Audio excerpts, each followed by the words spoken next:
rappel, donc Emmanuel Macron, en 2017, il avait promis la République exemplaire. Et depuis le début de son premier mandat, en fait, les scandales s'enchaînent dans une indifférence plus ou moins forte. Mais en tout cas, on a l'impression que rien ne change et que toujours autant de membres du gouvernement, de députés, sont impliqués dans des affaires en fait, qui sont bel et bien, pour certains, des scandales d'État.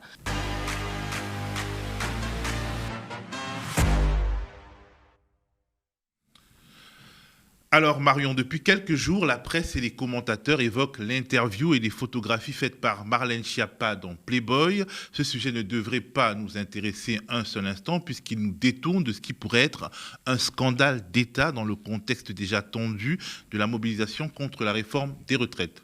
Oui, tout à fait. La vraie affaire par rapport à Marlène Schiappa, c'est pas ce sujet dont beaucoup de gens semblent parler depuis quelques jours, et ce qu'on voit qui semble notamment plus intéresser la presse, c'est donc le sujet dont on va parler après. Là, tout à l'heure, avant de venir, j'ai regardé sur Google, j'ai cherché donc Marlène Schiappa et je me suis dit qu'est-ce qu'on va voir principalement. Est-ce que donc on va voir la question de cette une ou cette interview dans Playboy ou les révélations qui ont été faites par Marianne et une journaliste de France 2. Eh bien, ça n'a pas manqué. En fait, ce qu'on voit principalement, c'est des résultats donc, qui évoquent cette interview dans Playboy. Donc, contre-feu parfait pour éviter de parler de ce qui pourrait être un scandale d'État. Et donc là, si les images de Google sont passées, ce qu'on voit, c'est que seul Ouest France a, dans les derniers résultats que j'ai obtenus, accordé un article donc, sur les fonds Marianne. Et c'est quoi les fonds Marianne, justement ? Alors, pour comprendre ce que c'est que les fonds Marianne, on va faire un petit retour en arrière. Donc, on va revenir 2 ans en arrière.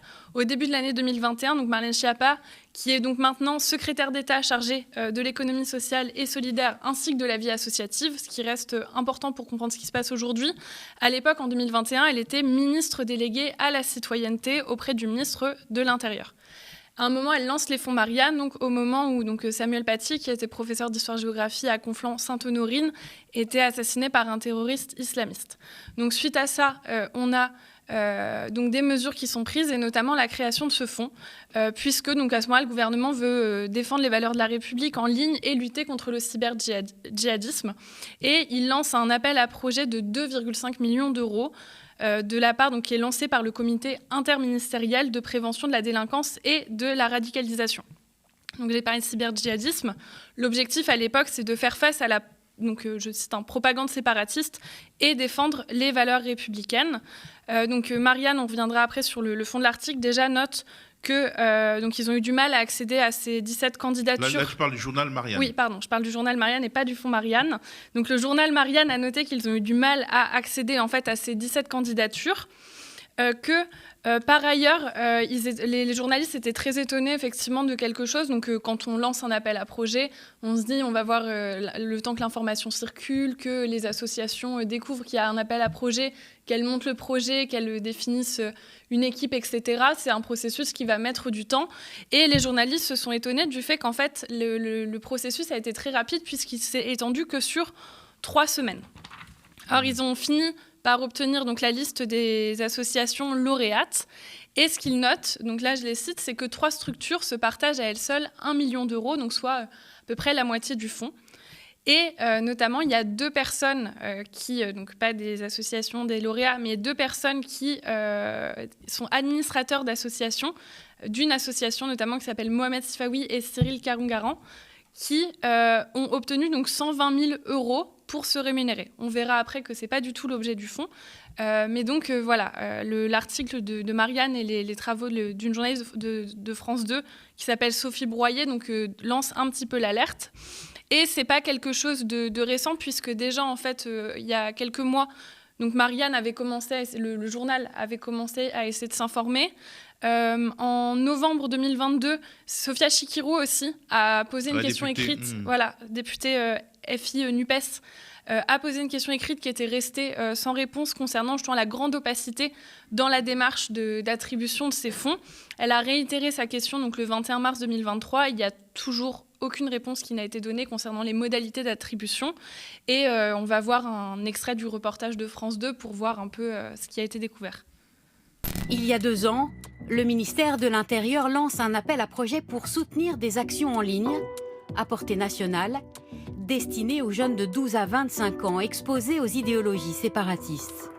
le calendrier est serré. En quelques semaines, 17 dossiers ont été retenus pour un montant global de 2 17 600 €. Après 4 mois d'enquête, nous nous sommes procuré la liste des 17 structures qui ont reçu des subventions. Associations sportives, productions audiovisuelles, éditeurs de bandes dessinées. Des contenus sont mis en ligne. Au total, quelques dizaines de milliers d'euros de subventions pour certaines, plusieurs centaines de milliers d'euros pour d'autres. 4 associations se partagent près d'1 300 000 €. Parmi elles, l'Union des sociétés d'éducation physique et de préparation au service militaire. 355 000 € de dotation.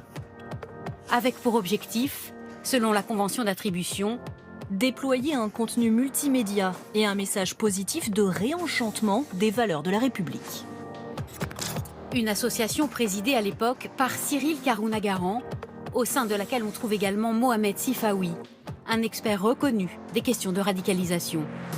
Parmi les productions de l'association, notamment 13 vidéos sur YouTube, dont la majorité ne dépasse pas les 50 vues, un compte Instagram avec seulement 138 abonnés. Qu'est-ce qu'on peut finalement tirer de ces révélations faites par les journalistes de Marianne et de France 2 ? Alors voilà, donc déjà les journalistes, donc on a Sophie Broyer d'une part et Gérald Andrieux et Gabriel Libert d'autre part. Et ce qui semble se dessiner, c'est qu'il est possible donc, que ce fonds ait servi à rémunérer donc, des intérêts plutôt personnels que des associations. Donc on le voit dans le reportage, enfin en tout cas des projets sérieux. Les vidéos, donc quand on regarde, elles sont présentées dans le reportage, en fait il n'y a quasiment aucun visionnage.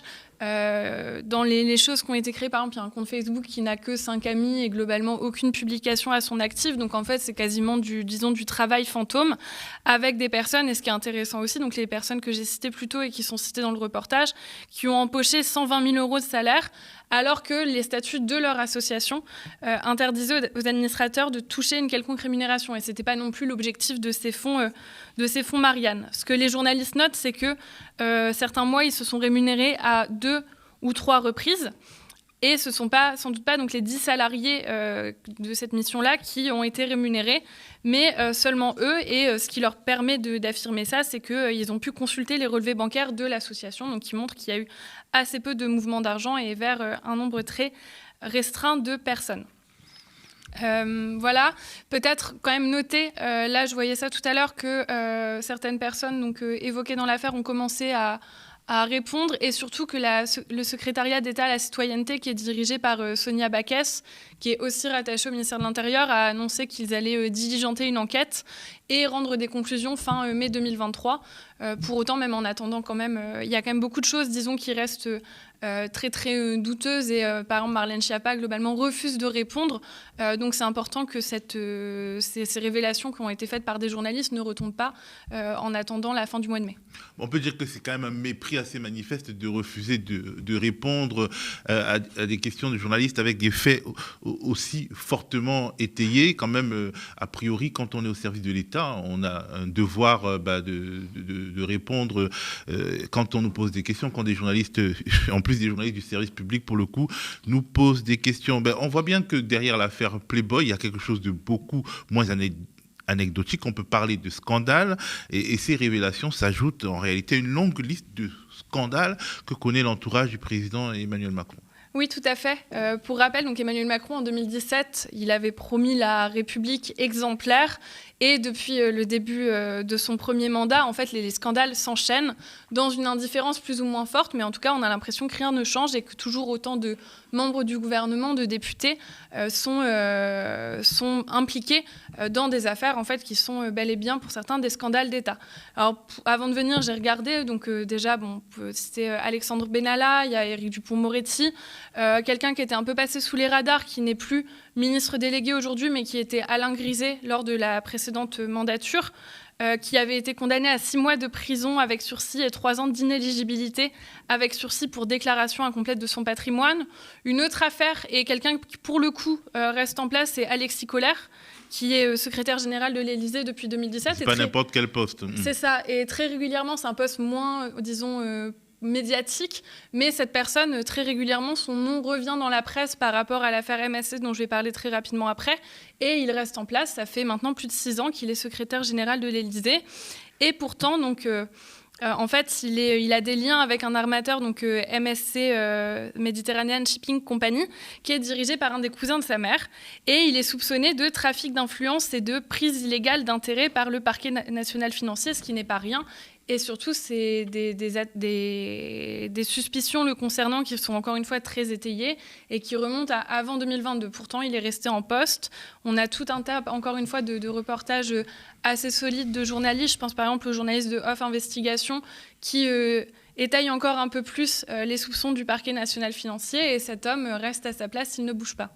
Justement, Off Investigation, nos confrères d'Off Investigation, ont publié récemment la traduction d'un article extrêmement important qui revient sur les liens, non pas d'Alexis Kohler, mais de MSC avec le milieu du trafic de drogue. Ce sont des révélations qui sont troublantes et qui sont même effrayantes quand on sait notamment que l'État français appuie MSC, notamment en Afrique, dans la conquête des ports africains et dans le fameux grand remplacement africain de Vincent Bolloré. De toute façon, cela ne nous regarde pas, c'est une affaire entre milliardaires. Merci Marion pour cette chronique assez...